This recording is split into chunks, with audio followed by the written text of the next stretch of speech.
अगर आपको हिंदी में कुछ भी नहीं आता और बोर्ड परीक्षा आप देने चले गए हो तो आपको आखिर कौन सी ट्रिक अप्लाई करनी है, क्या ट्रिक आपको अपनाना है, आज की इस वीडियो में आपको बताने वाला हूं। बिल्कुल आपके बहुत अच्छे नंबर आप लेकर आने वाले हो अपनी बोर्ड परीक्षा में। मान लो आप परीक्षा देने चले गए और आपको परीक्षा में कुछ भी नहीं आ रहा, मतलब एक इतना सा भी नहीं आ रहा है, आपको 5 नंबर 10 नंबर का भी क्वेश्चन नहीं आ रहा है, तो आखिर आप क्या ट्रिक अप्लाई करेंगे जिससे कम से कम आपके 100 में से 75 नंबर तो आ ही जाएंगे। और ये ट्रिक देखिए केवल उन्हीं स्टूडेंट्स के लिए है जिन्होंने अभी तक कुछ भी पढ़ाई नहीं की है। बाकी जो स्टूडेंट्स पढ़ाई कर रहे हैं और वो अगर टॉप बनना चाहते हैं, टॉपर बनना चाहते हैं, 90% 95% लाना चाहते हैं, तो उनको तो पढ़ाई करनी ही करनी है। बाकी ये ट्रिक अपनाकर वो कुछ नंबर और एक्स्ट्रा गेन कर सकते हैं। बाकी ये देखो जो एकदम कमजोर बच्चे मैं उनको बता रहा हूँ 70 से 75 आराम से आपका आ जाएगा। बस जो ट्रिक मैं इस वीडियो में आपको बताने वाला हूँ आपको वो ट्रिक अप्लाई करने हैं जब आप बोर्ड परीक्षा देने बैठोगे, और उसके बाद जब आपका रिजल्ट आएगा तो आप भी याद रखोगे कि आखिर मैंने बहुत अच्छा किया था जो मैं ये ट्रिक देख कर गया था। ये ट्रिक आपको वहीं पर अपनाना है। देखो बोर्ड की copy same to same as it is रहेगी, जैसे ये है सेम टू सेम ऐसे आने वाली है आपकी बोर्ड की कॉपी, ऐसे ही रहेगी। अब आपको इसमें आखिर क्या अप्लाई करना क्या नहीं, सबसे पहले आपके पास एक स्केल होनी चाहिए, ऐसे एक काली पेन होनी चाहिए, एक नीली पेन होनी चाहिए, बस इतनी चीजें हैं तो आप बहुत अच्छे से कर पाओगे। अब मैं आपको बताता हूं आपको क्या करना है। सबसे पहले आपको ये स्केल लेनी है, पटरी लेनी है, और ध्यान से देखते जाओ जो जो मैं बता रहा हूं। इस पर आपको एक लाइन इधर से ऐसे खींच देनी है, यहां से यहां तक। आप चाहे तो ऐसे सिंगल लाइन कर सकते हो, नहीं तो आपका बहुत मन है तो चलो भैया यहाँ पे हम डबल लाइन कर देते हैं ना। चलिए हम यहाँ पे डबल लाइन कर दिए, आप ऐसे कर देना। ये सब देखो एक बहुत अच्छा इंप्रेशन डालेगा। आप कहोगे ये आप क्या बता रहे हैं, इससे देखते जाओ पूरा देखो। ये पेपर लाया हूं ना, पूरा पेपर सॉल्व करके बताऊंगा। आपको कुछ भी अगर नहीं आ रहा है, 1% नहीं आ रहा है, तो आखिर आप क्या करोगे। अब देखो एक पेपर ये है हमारे पास, एक कॉपी ये है, इस पर भी हम क्या करते हैं लाइन कर देते हैं। पूरा पेपर आपके सामने मैं सॉल्व करूंगा और देखना कितना बढ़िया तरीके से होगा। मैं ऐसा मान के चलूंगा कि मुझे कुछ भी नहीं आ रहा है। चलो इसको भी हम लाइन खींच देते हैं, बस आप देखते चलना। अगर आप बीच में भगा भगा के देखोगे तो आप समझ नहीं पाओगे, ये भी ध्यान रखना। चलो भैया इसको हम ऐसे कर दिए। अब देखो आपको क्या करना है, यहां पर कह रहा है हिंदी है। अब हिंदी में देखो यहां से शुरू है हमारा बहुविकल्पी प्रश्न से शुरू होता है बहुविकल्पी प्रश्न। एक चीज मैं आपको बहुविकल्पी में बता देता हूं, आप रामबाण उसको समझ लीजिए। मैं कोई ये आपको नहीं बताऊंगा कि आप ए वाला ऑप्शन टिक लगा लेना, बी वाला ऑप्शन टिक लगा लेना, सी वाला, भाई ये सब कुछ नहीं होगा, ठीक। वो एग्जाम में कुछ भी दे देगा, आप समझ नहीं पाओगे। मेरी यहाँ पर ट्रिक आप याद रखना, आप खुद भी देख लेना, चाहे जिस आप टीचर से पूछ लेना, ये बहुत काम करती है। MCQ मतलब मल्टीपल चॉइस क्वेश्चन, बहुविकल्पी क्वेश्चन का ट्रिक। सिर्फ यही ट्रिक आप अपनाओगे। ऐसा आप सोचो कि चलो हम ए और सी टिक लगा दें, बी और डी टिक लगा दें तो हो जाए, ऐसा कुछ नहीं होने वाला है। सब बकवास चीजें हैं, ठीक है। देखो अब मैं बताता हूं क्या करना है आपको। 4 से 5 आपको कंडीशन दे रहा हूं, अगर आपको ऐसा कुछ मिल गया ऑप्शन तो वही टिक लगा देना है। सबसे पहला अगर आपको कहीं ऑप्शन दिख रहा है जिसमें वाह आया हो, मतलब राम व श्याम, तो आपको हमेशा वही वाले ऑप्शन टिक लगाने हैं, ठीक। एक कंडीशन ये हो गई। दूसरा है और आया हो,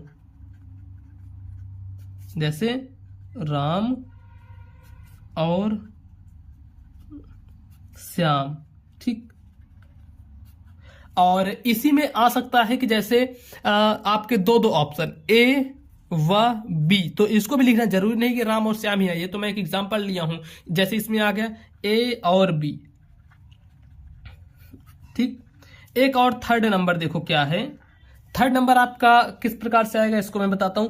थर्ड आ जाएगा कि आपका इनमें से कोई नहीं, तो वही देखो जो जो अगर ऐसे ऑप्शन आपको दिख जाए तो आंख मूंद कर आपको टिक लगा देना है। 90% चांसेस में आपके सही हो जाएंगे। इनमें से कोई नहीं, ठीक। और एक आता है चौथा नंबर, इनमें से सभी, इनमें से सभी। और देखो एक पांचवा मैं आपको बता देता हूं।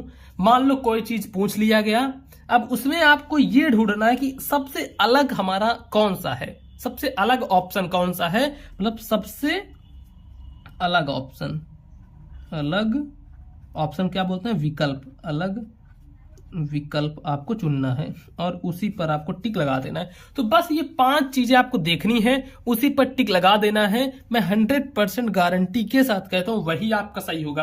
अब आप ये मत सोचना कि चलो कुछ लोग हमको बताएं कि ए व सी इनमें से कोई भी लगा, भैया तो आपका गलत हो जाएगा, लिख कर ले लो। आप पुराने क्वेश्चन जाकर देखना, मिलाना, गलत हो जाएगा। ये आप मत करना है गलती। ये जो मैं बताया हूं बिल्कुल ट्रिक है और ये ट्रिक कोई काट नहीं सकता, चाहे जिससे जाकर पूछ लो, बस साफ बात। अब हम आ जाते हैं, इसके बाद हमारा आता है गद्यांश। यहां से इसको हम कर देते हैं साइड में, ये आप इतना देख लो, चाहे इसके स्क्रीनशॉट ले लो। अब आते हैं हम खंडबा पे। जो मेन चीज आपका शुरू होता है यहां से शुरू होता है, जो कि कितने नंबर का आता है, 50 मार्क का, ठीक है, 50 मार्क का आता है आपके बोर्ड परीक्षा में, जो कि खंडबा यहां शुरू है। देखो मुझे इसका कुछ नहीं आ रहा है आंसर, मुझे कुछ भी नहीं आ रहा है, फिर भी मैं देखो कैसे इसको हल करूंगा। तो खंडबा तो कि फर्स्ट है, निम्नलिखित में से किसी एक गद्यांश पर आधारित प्रश्नों के उत्तर दीजिए। देखो यहाँ पर गद्यांश है, गद्यांश में क्या करना, 3 चीजें दी हुई हैं। पहला है उपयुक्त गद्यांश का संदर्भ लिखना है, मतलब इसका संदर्भ लिखना है। अब आपको लेखक का नाम पता ही नहीं, तो आप कैसे लिखोगे वो भी मैं आपको बताता हूँ। फिर है गद्यांश के रेखांकित अंश की व्याख्या करनी, फिर है लेखक ने विश्वासपात मित्र की तुलना किससे की है। ये तो आपकी बहुत बाद की चीजें हो जाती है। सबसे पहले जो एग्जामिनर के सामने इंप्रेशन जाएगा वो क्या जाएगा, आपकी स्टाइल का, कि कैसे आप लिखो। देखो यहाँ पर है खंडबा और क्या है, पहला नंबर, पहला क्वेश्चन, खंडबा का पहला क्वेश्चन। तो आप यहां पर डालोगे, क्या डालोगे, देखो मैं बता देता हूं आपको क्या करना है। लिखना है आपको प्रश्नोत्तर संख्या, सॉरी पहले आपको खंडबा लिख देना है यहां पर, खंडबा। अब ऐसे खंडबा लिखकर छोड़ नहीं देना है, आपको उठाना है अपना हथियार, मतलब स्केल, इससे आपको कर देना है एक अंडरलाइन, खंडबा के नीचे अंडरलाइन। फिर लिखोगे आप प्रश्नोत्तर संख्या 1, प्रश्नोत्तर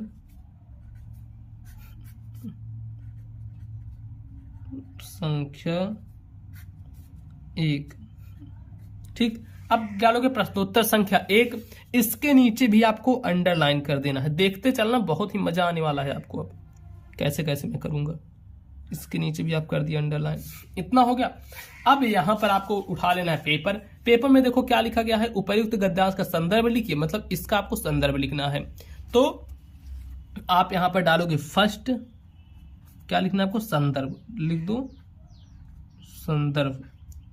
भले आपको पता नहीं है लेकिन हेडिंग आप जरूर से इतना लिखोगे।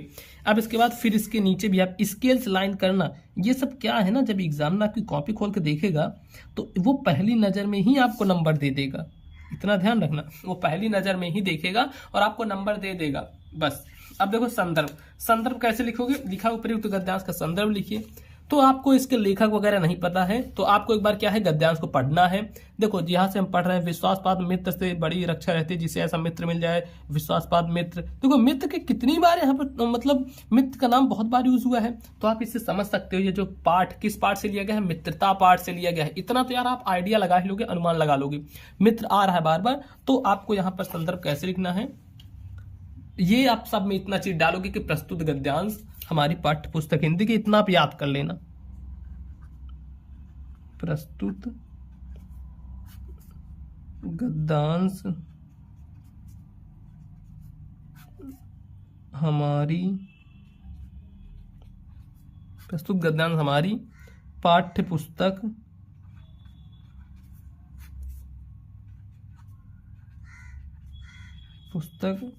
हिंदी के। अब ये चीज ध्यान देना, मैंने आपको एक वीडियो में बताया था कि आज जो चीज मतलब इंपॉर्टेंट है उसको आपको काली काली पेन से लिखते जाना। जैसे आप हिंदी आ गया, हिंदी के गद्य खंड, लेकिन जब आपको कुछ भी नहीं आ रहा है तो आपको एक ही पेन से भांजते चले जाना है, एक ही पेन से लिखते चले जाना है। नहीं तो अगर आप काली पेन से लिखोगे और वही चीज गलत रहेगा तो एग्जामिनर का ध्यान तुरंत जाएगा।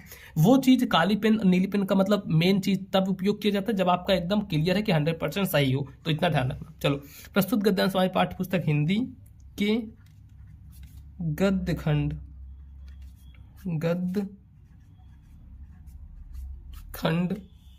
में संकलित, इतना आपको याद कर लेना, ठीक है, बस इतनी लाइन, संकलित किस पाठ से लिया गया है? मित्रता।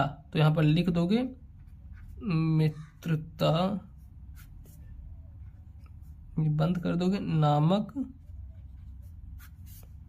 पाठ से लिया गया है। ऐसे लिख देना है, जहां से आपका हो जाएगा संदर्भ। उसके बाद आता है आपको व्याख्या करने। तो व्याख्या करने का मैं बता दूं, सेम चीज जहां जहां रहा वही उतारते चले जाना, बस स्टार्टिंग में लिख देना है लेखक कहते हैं कि। आप कैसे लिखोगे? यहाँ पे जैसे लिख देना, इसका आप व्याख्या कर रहे हो, चलो हम बता देते हैं। इसकी मान लो आप व्याख्या कर रहे हो, व्याख्या के आपको आगे लिख देना है लेखक कहते हैं कि, लेखक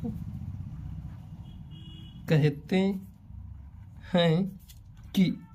बस इसके बाद से यही सेम चीज आपको उतारते चले जाना है, ऐसे ऐसे ऐसे जो भी चीजें हैं आपको उतारते चले जाना है। बस इसके बाद कुछ नहीं करना है। नीचे आएगा एक क्वेश्चन, इसका उत्तर कैसे करोगे? देखो, लेखक ने विश्वासपात मित्र की तुलना किससे की है? तो यहाँ पर पढ़ो एक बार। विश्वासपात मित्र से बड़ी अक्षर रहती है, जिसे ऐसा मित्र मिल जाए उसे समझना चाहिए कि खजाना मिल गया है। विश्वासपात मित्र जीवन की औषधि है। अब देखो, लेखक ने विश्वासपात मित्र की तुलना किससे की है? औषध से की है। तो बस डायरेक्ट लिख दो, इनकी तुलना औषध से की। और क्यों की है? तो यहाँ पर देखो, यही कहीं लिखा होगा, क्योंकि वे हमें उत्तम संकल्पों से दृढ़ करेंगे, दोषों और त्रुटियों से बचाएंगे और सत्य, पवित्रता और मर्यादा के प्रेम को पुष्ट करेंगे। तो इस प्रकार से आप लिख सकते हैं। अब देखो, उसके बाद हमें देखना है, अब हम देखते हैं और क्वेश्चंस को आप कैसे करोगे। जैसे कि आपके सामने आगे जीवन परिचय लिखने को, ये देखो जीवन परिचय आ गया। तो जीवन परिचय का क्या हमारा 6 नंबर क्वेश्चन है, 6 का वाला। तो हम यहाँ पर फिर ऊपर करेंगे। अब यहाँ पर देखो, इसको कैसे डालोगे? यहाँ पर आपको लिखना है प्रश्नोत्तर संख्या 6। यहाँ पर लिखेंगे हम प्रश्नोत्तर संख्या 6, प्रश्नोत्तर संख्या 6। और 6 का कौन सा है? का वाला। तो यहाँ पर ब्रैकेट में हम डाल देंगे 6 का। तो नीचे करेंगे हम अंडरलाइन। ये देखो, अंडरलाइन जरूर से करना है, इससे एक अच्छा प्रभाव पड़ता है, मतलब कॉपी आपकी देखने में थोड़ी अच्छी लगती है। इतना चीजें कर देंगे। अब यहाँ पर दिया गया है इनका, हमें मान लो हमको कुछ भी नहीं पता, इनका जन्म उनका हुआ है, क्या है, कैसे, कुछ भी नहीं पता। कैसे लिखोगे? आचार्य रामचंद्र शुक्ल, जयशंकर प्रसाद, राजेंद्र प्रसाद। तो पहले हम डाल देते हैं आचार्य रामचंद्र शुक्ल का लिखना है। तो यहाँ पर आप लिखना 1, जो कि है आचार्य रामचंद्र शुक्ल। ठीक है, ऐसे कर देना, आचार्य रामचंद्र शुक्ल। और एक चीज, एक वीडियो में मैंने आपको ये बताया था कि आपको बगल में इधर से ऐसे अंडरलाइन कर देना है, फिर आपको लिखना है नाम, जन्म, ये सब इसमें नहीं लिखना है, क्योंकि आपको ये पता नहीं यार ये कैसे है, क्या है। तो आपको ये चीज बिल्कुल भी नहीं करना है। ठीक, ये तब करना होता है, ऐसी चीजें हाईलाइट तब करना होता है जब आपको वो चीजें याद रहें। जब नहीं याद है तब आपको नहीं करना है। ठीक है, आचार्य रामचंद्र शुक्ल लिखे। अब देखो हम यहाँ पर क्या करेंगे, अब हमें इनका लिखना जीवन परिचय। तो आपको जो भी पता हो, किसी और का जीवन परिचय पता है तो और का लिख दीजिए, सिर्फ नाम की जगह पर इनका नाम आप लिख दीजिए। जब ऐसे लिख सकते हैं कि देखिए अपने मन से, आचार्य रामचंद्र शुक्ल, इतना लिखे। अब आपको ये पता है कि ये हिंदी के हैं तो लिख दो, इनका हिंदी में बहुत बड़ा योगदान रहा है शुक्ल। अब यहाँ पर लिखेंगे जी का हिंदी में बहुत बड़ा योगदान रहा है। अब देखो, अगर आपको इनका जन्म उन्म नहीं पता ना, तो ऐसे लिख दो कि इनका जन्म, अब जरूरी थोड़ी ना है गांव का नाम लिखना, लिख दो एक छोटे से गांव में हुआ था, ऐसे लिख दो ना। एक मतलब आपको स्टोरी बना बना के लिखनी है, ऐसे छोटे से गांव में हुआ था। बस ऐसे ऐसे बनाते बनाते आपको जो भी आपके मन में आए ऐसे बनाकर लिख देना, 100% गारंटी है आपका सही हो जाएगा। ये देखो 5 नंबर का आता है, 5 में से कम तो आपको 3 नंबर तो दे के ही जाएगा। और एग्जामिनर ने अगर नहीं पढ़ा तो भाई 5 में से 5 भी आपको मिल सकते हैं। लेकिन एक चीज ध्यान रखना, इनकी कुछ रचनाएं आप याद कर लो, ताकि रचनाएं लिख दो जिससे कि अच्छे नंबर आपको मिल सकते हैं। ठीक है, अब देखो क्या चीजें, हम कुछ चीजें और देख लेते हैं। जैसे कि ये हो गया आपका, निम्नलिखित में से किसी संस्कृत पद्यांश का संदर्भ सहित आपको हिंदी में अनुवाद लिखना है।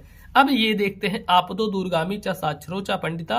अब यहां से देखते हैं, ये तो मुझे पता है कि ये पत्र पाठ से लिया गया है, लेकिन ये कैसे लिखोगे, इनका पद्यांश का संदर्भ सहित आपको हिंदी में अनुवाद करना है। तो चलो अब हम देखते हैं, इसका पेज पलटते हैं। हमने पेज पलटा और आ गए हम इस पेज पे। इस पेज पे भी सेम हमको ऐसे करना है, यहाँ पे लानी है स्केल, पटरी उठानी है और यहाँ से खींच देना हमको एक लाइन।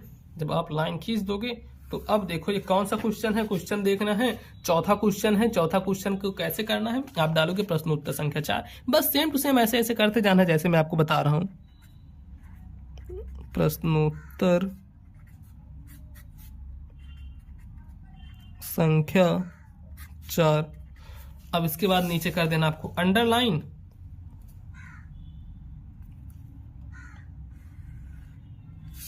बस आपको यहां पर लिखना है संदर्भ। मान लो आपको संदर्भ आ ही नहीं रहा था, आप कैसे लिखोगे। कुल मिलाकर आपको बोर्ड परीक्षा में कॉपी भरने से मतलब होता है, जरूरी नहीं कि आप सही लिखो। ये सिर्फ आपके लिए ट्रिक है, बस मैं आपको बता रहा हूँ, आप जितना अच्छे से भर पाओ। लेकिन ये नहीं कि एकदम उल्टा सीधा लिखो। देखो हिंदी से रिलेटेड लिख दो, कुछ भी लिख दो, नंबर मिल जाएगा। आप लिख ट्राई कर लेना। देखो ये क्या है, आपका संस्कृत खंड, तो आप ऐसे लिख सकते हो, प्रस्तुत संस्कृत खंड, प्रस्तुत संस्कृत खंड हमारी पाठ्य पुस्तक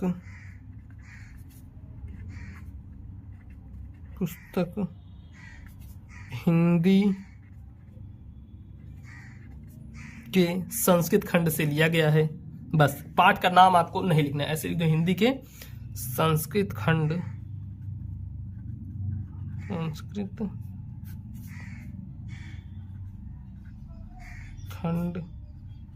से लिया गया है। उसके बाद आता है व्याख्या, तो आप लिख दो व्याख्या। और उसके बाद जो भी मन में आपके आ रहा है उससे रिलेटेड वही चीज ऐसे लिखते चले जाओ।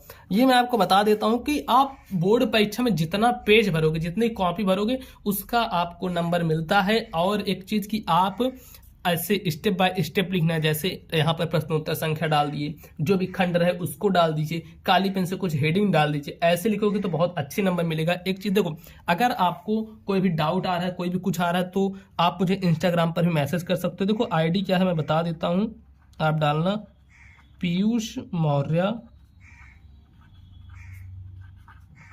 1001। ठीक, ये हमारी इंस्टाग्राम आईडी है, तो आप यहाँ पर डायरेक्टली मुझे मैसेज कर सकते हैं। कुछ भी आपका डाउट हो तो आप वहां पर जाकर मुझसे पूछ सकते हैं। ठीक है दोस्तों, अब मिलेंगे हम आपको और किसी नेक्स्ट वीडियो में। तब तक के लिए आप अपना ख्याल रखिएगा। और जितने भी मॉडल पेपर वगैरह, सॉल्यूशंस वगैरह सब प्लेलिस्ट है, आप जाकर देख सकते हो।